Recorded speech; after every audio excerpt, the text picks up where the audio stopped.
अभी ऐसा है इसमें कि स्त्री बीज नहीं बन रहा है ना, इसलिए प्रेगनेंसी नहीं रह रही है, तो इसमें प्रेगनेंसी के चांसेस बहुत कम रहते हैं। तो इसके लिए ट्रीटमेंट की तो ज़रूरत रहेगी, हर महीने महीने ट्रीटमेंट ज़रूरी रहता है। आप एक दिन ट्रीटमेंट करो और प्रेगनेंसी रह जाए, ऐसे तो होता नहीं है। हाँ, जैसे आप IVF करके आए हैं टेस्ट बेबी, तो उधर भी तो 3 से 5 साइकिल 7 साइकिल आपने लिया ही होगा, तो भी प्रेगनेंसी नहीं रहती है। दैट मीन्स हार्मोन्स आपके अभी भी काम नहीं कर रहे हैं, ठीक है ना।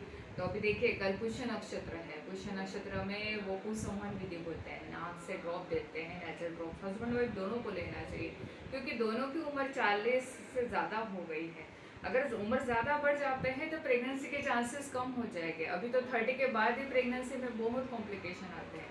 कितने लेडीज़ पेशेंट को थायराइड रहता है, मेल पेशेंट को BP डायबिटीज़ वगैरह आ जाता है, तो फिर कैसे रहेगा प्रेगनेंसी। एलोपैथिक मेडिसिन खा के आते हैं, ज़्यादा केमिकल्स की टैबलेट्स खाने से हस्बैंड में शुक्राणु कम हो जाते हैं, तो उसकी वजह से भी प्रेगनेंसी नहीं रहती है। तो आप ऐसा कीजिए, कल पहले पुष्य नक्षत्र है, कल सवेरे 11 बजे आ जाइए, और 11 बजे दोनों हस्बैंड वाइफ दोनों आ जाइए। वो नेजल ड्रॉप शुरू कर देते हैं, हर महीने महीने वो ड्रॉप्स लेते हैं, वो गोल्ड के महीने रहते हैं। उसको 20 संस्कार कहते हैं। प्रेगनेंसी से पहले ये हस्बैंड वाइफ को देते हैं 1 2 3 महीने में, तो इससे प्रेगनेंसी रह जाती है, इससे बीज इतने जल्दी बनता है और हस्बैंड में शुक्राणु भी जल्दी से बढ़ जाता है। तो इसमें प्रेगनेंसी के चांसेस 80 90 95% तक बढ़ जाते हैं।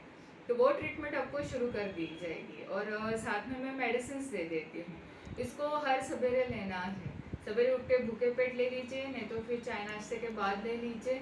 और अगर जब पीरियड्स के 5वां दिन हो जाएगा, तब तो पंचकर्म करना बहुत ज़रूरी रहता है। हस्बैंड वाइफ दोनों को करना चाहिए आपको, क्योंकि 30 40 प्लस में क्या रहता है, हस्बैंड के शुक्राणु कम होने लगते हैं, और फीमेल पेशेंट में भी स्त्री बीज बनना बंद हो जाता है। अभी ये नेचुरल प्रोसेस से तो होगा नहीं ना, अभी दोनों को ट्रीटमेंट करेंगे तो ही तो बीज अच्छा बनेगा, और आने वाले आपकी जो पुत्र और पुत्री प्राप्ति होगी वो भी तो स्वस्थ आनी चाहिए, नहीं तो फिर वो जेनेटिक डिसीज में जाते हैं। या फिर कमजोर स्त्री बीज रहेगा तो एबॉर्शन के चांसेस रहेंगे, पहले दूसरे तीसरे महीने में ब्लीडिंग शुरू होने के चांसेस रहते हैं। तो बच्चा स्वस्थ होने के लिए उसको 20 संस्कार रहता है, प्रेगनेंसी के बाद गर्भ संस्कार करवाते हैं, तो वो सब ट्रीटमेंट आपको दी जाएगी, ठीक है।